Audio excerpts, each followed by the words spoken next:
Shalom, shalom, Israel. First and foremost, I want to give all honor, glory, and praises unto Yahawah, Ba'Hashem, Yahawashi, Ba'Hashem, Wakwakwadosh. Double honors to the elders and apostles of Great Millstone. Shalom to my Akim, YAHAWAH and Him, who are diligently waiting to be delivered from this final captivity. His brother Kawakab coming at you with another lesson. Bear with me one moment, Slakia. Ouch. Today's lesson is going to be on this thing that I had seen.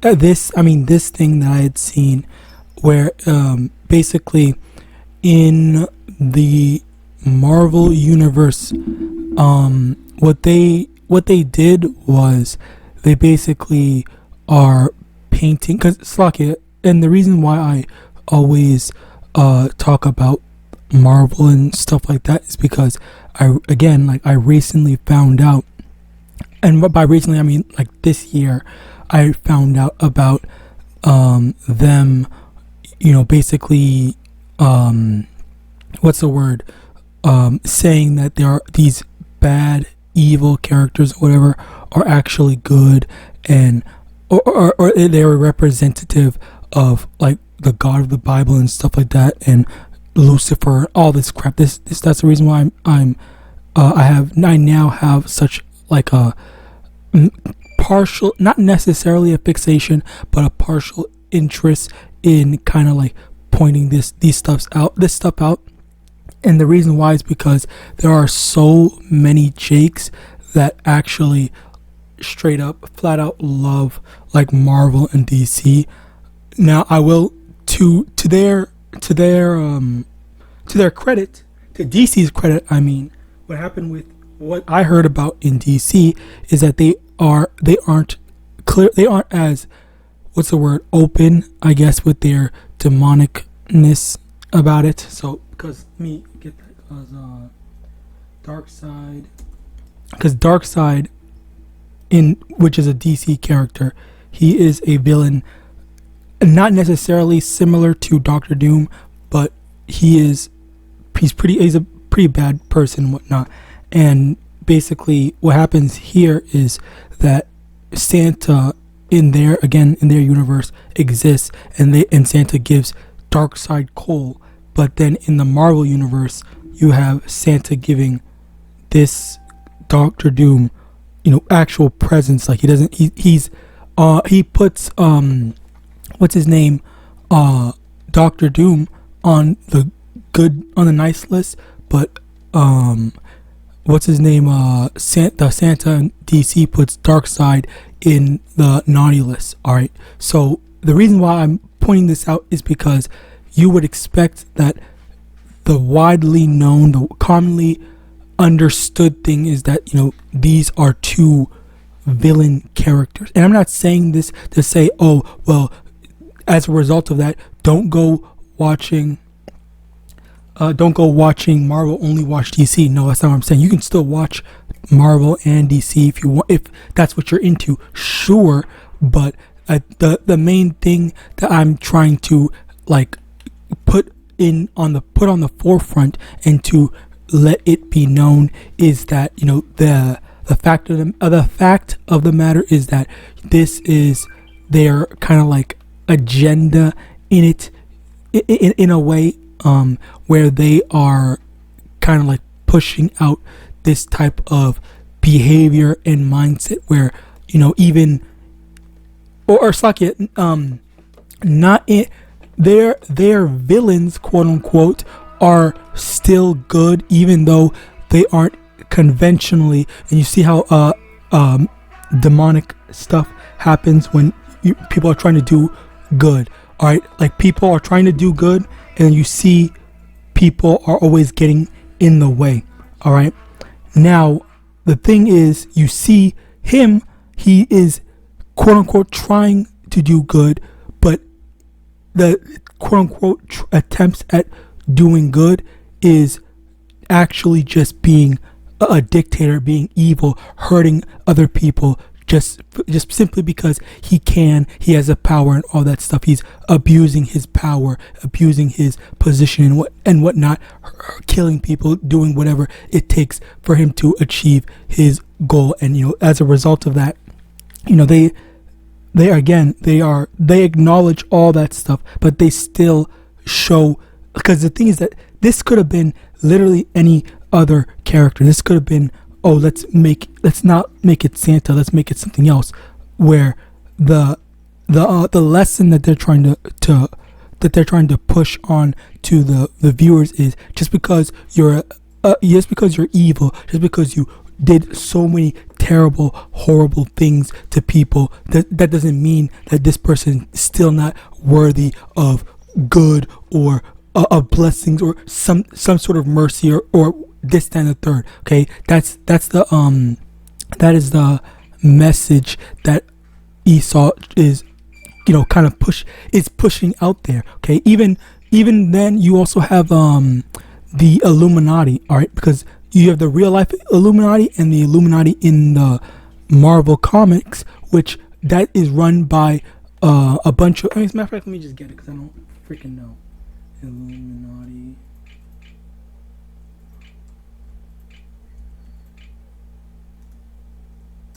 Illuminati, all right, it's a bunch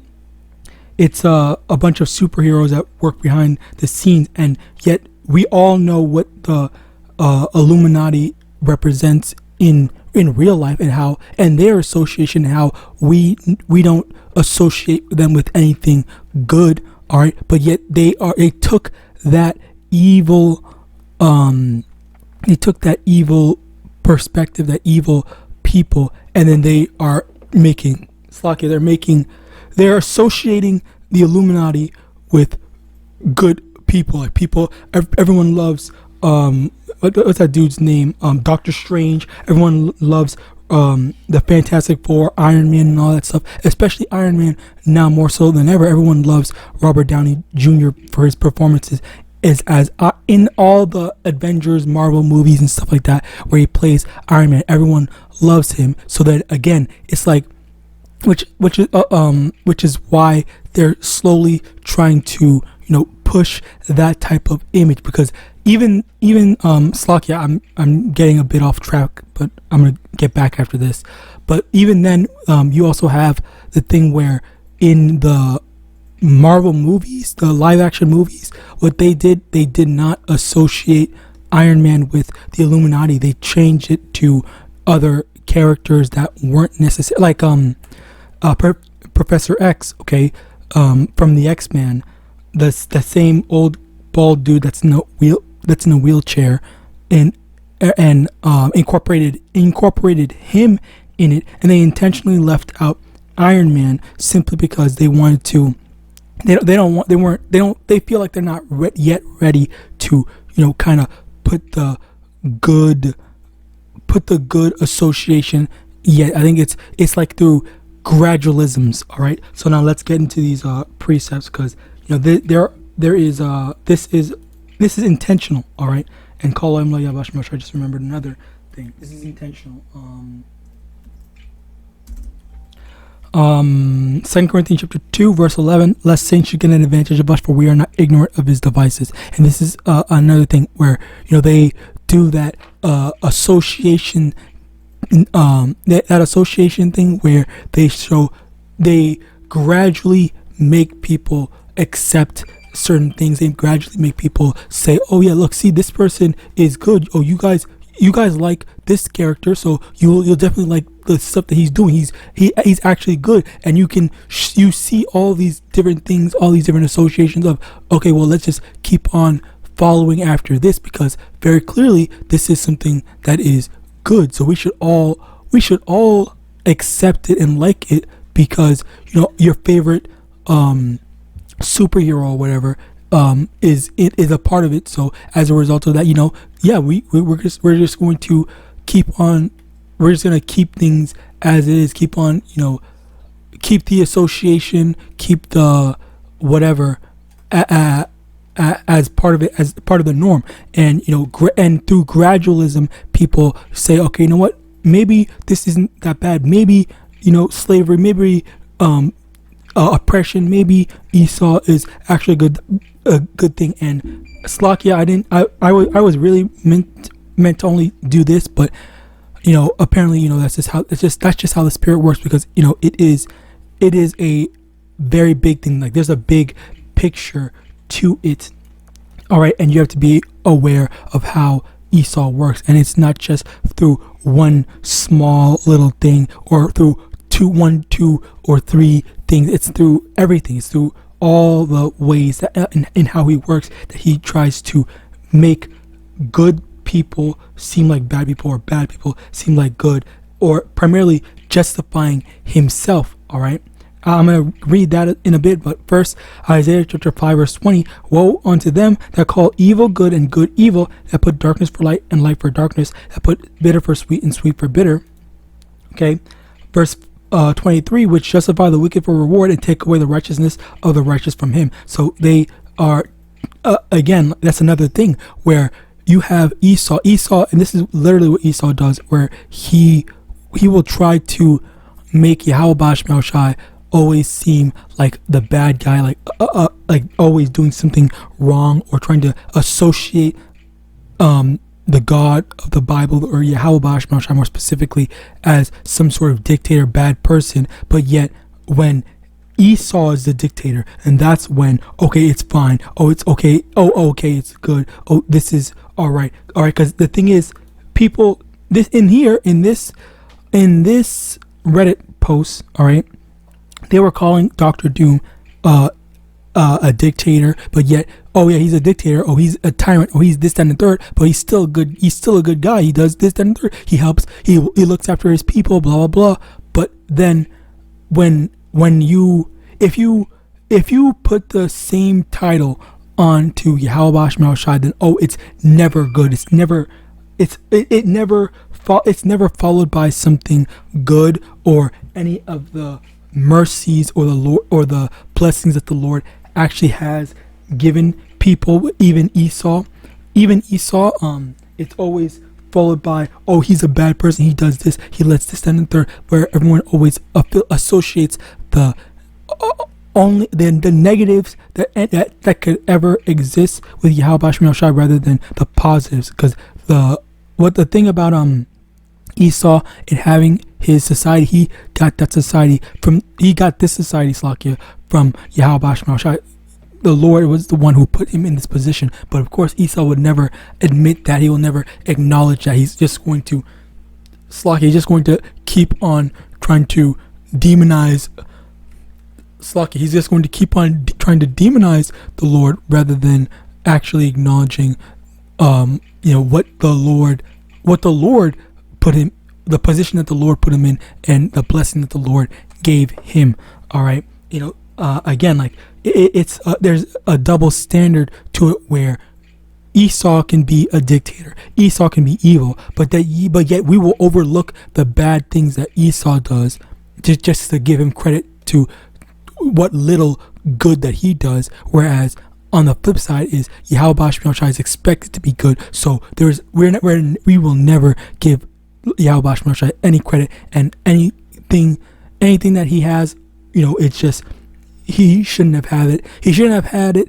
It's any good credit that he does, any good that he does, we're gonna associate that with ourselves and say that, well, we made this and we did that. All right. So continuing on, Proverbs chapter 29 verse 2: when the righteous are in authority, the people rejoice, but when the wicked beareth rule, the people mourn. And you see, this is literally undeniable, where you see people are flat out just what's the word, pissed off at the way things are in the society. Things are not safe, things are not going well, things are not fine, people are constantly suffering, there's people poor, there's people struggling and whatnot, but yet at the end of the day, it literally does not matter, because Esau is still ruling, and he's intentionally making things bad. Okay, where he okay, well, I'm not going to say that because I don't want this video to get taken down, but basically the main thing is the intentional association of always blaming YAHAWAH for anything bad that happens. All right, now rather than taking responsibility for what Esau did and how Esau is ruining things. All right, continuing on. Luke chapter 6 verse 20, and he lifted up his eyes on his disciples and said, "Blessed be ye poor, for yours is the kingdom of heaven of YAHAWAH." Verse 20, "Blessed are ye that hunger now, for ye shall be filled. Blessed are ye that weep now, for ye shall laugh. Blessed are ye when men shall hate you, and when they shall separate you from their company, and shall reproach you and cast out your name as evil for the Son of Man's sake. Rejoice ye in that day, and leap for joy, for behold, your reward is great in heaven. For in the like manner did their fathers unto the prophets." And, that's another thing where, again, when we are viewed as bad for pointing out Esau being wicked, but yet there's also other people that are praising Esau for all the stuff that he did. There are people who are praising, who are voting for pseudo voting. I'll just say pseudo voting for what's the word? Pseudo voting for presidents, when in actuality they are not selecting the presidents are selected and not elected. The people are voting, because that's the thing. Again, I keep on saying this, I keep on bringing this up. If you look back at the election with Hillary Clinton and Donald Trump, Hillary Clinton had more of the population vote for her, and the thing is that they let that be known. They let that information, they keep that, they have that information easily Googleable, all right, where literally anyone from any country can just Google and search, okay, how many did Hillary Clinton get more of the United States population to vote for her? And it will literally flat out say yes. The information, let me get that as a matter of fact. Did Hillary Clinton win the popular vote? Fuck, you guys can't see it. Alright, here. Did Hillary Clinton win the popular vote? Okay. The information is out there. Hillary Clinton officially wins popular vote by nearly damn near 3 million. I'm not going to say 2.9, but whatever, you get it. Nearly 3 million people. So 3 million more, almost 3 million more people voted for her compared to DJT. And again, she still lost, which goes to show that it's not about the amount of people, which you have so many people that were still saying, and that's why you need to go vote. That's why you need to go vote. Well, people did vote. People wanted a female president, the first female president way back when, and they had went and they had voted, but yet it did not matter. It did not count. Okay, because 3 million people, there was 3 million more people that voted for her, and those 3 million votes clearly did not matter at the end of the day. 3 million plus did not matter, or all the population didn't matter. It was just we don't care about what you guys think. This is just some extra process where we're still going to we're just still choosing. And again, like it's very hilarious to me that you have so many people that are so foolish and have this information readily available to them, but yet they still think, okay, well, I'm gonna go and vote this time. We're definitely gonna win. This time I'm gonna make a difference. This time, X, Y, and Z. But yet it's like no one, and that's the thing. That's a growing trend. All right, people just they just don't care about facts. All right. Now, continuing on, but Jeremiah chapter 16 verse 19. O Lord, my strength and my fortress and my refuge in the day of affliction, the Gentiles shall come unto thee from the ends of the earth, and shall say, surely our fathers have inherited lies, vanity, and things wherein there is no profit. Okay, and that's the thing. At the end of the day, all this stuff is not profitable for us.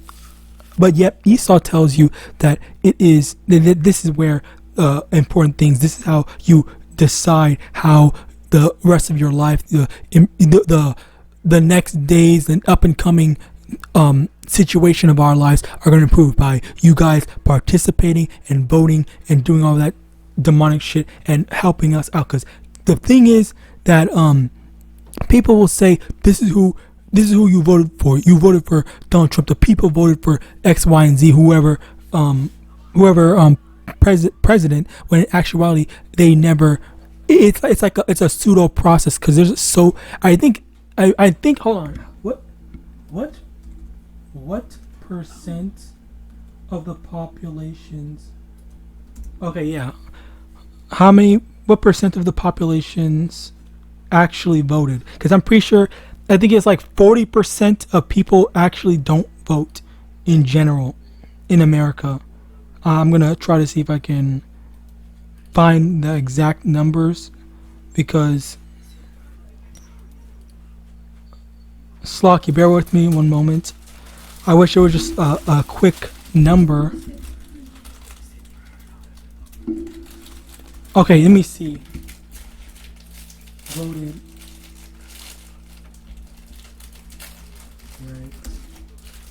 Reddit is another good thing, another useful stuff. Sometimes non-voters. Oh, I thought I was right. It was almost damn near 40% of the population that doesn't vote. And again, it's not like them voting actually matters. It's usually around 40% of people that don't even bother to vote. Okay, because it's really just a waste of time. It's really just a waste of time because their vote at the end of the day does not matter. All right, because yeah, it's just a matter of a pseudo saying this is what the people voted for. They lie and say that this is what the American people voted for, but in actuality, that's not what people voted for. People, it might seem like it, even though Donald Trump won the popular vote in 2024. In the last election with Kamala Harris, he did win the popular vote, but it still doesn't change. It still doesn't change the fact that those people that voted for Donald Trump, their vote ultimately at the end of the day did not matter, because Donald Trump was already going to win regardless of whether the people had voted or not. All right. So just to reiterate before I continue on, or before I end it out, the people, an individual's vote does not matter. The only people that vote are the people who are in charge. They are the ones that actually decide, okay, yes, this person's going to vote and whatnot. But we'll make it a spectacle and whatever, and let everyone say, oh yeah, you guys need to participate with. So then they have that pseudo involvement of people thinking that, okay, yeah, well, my president won the election because I voted for him, when in actuality your vote didn't count. And it's just like a stage or whatever, or a show to make it seem like you are actually participating, but in actuality you're not actually participating in the thing. So that's why you have this stuff like this again, where you have people that are always trying to find, Esau is always trying to find ways to reassociate and make us seem like, okay, well, yeah, we're good, this is good, this is fine, this is happy, this is something that we all need to appreciate and just and like, when in actuality we're not the ones that actually have a say in whether we want this or not. All right, so with that, I pray this lesson was edifying. I want to give all honor, glory, and praise unto YAHAWAH, Yahawashi, Yahawadah, the elders and apostles, great millstone, Bible, ball, and Shalom.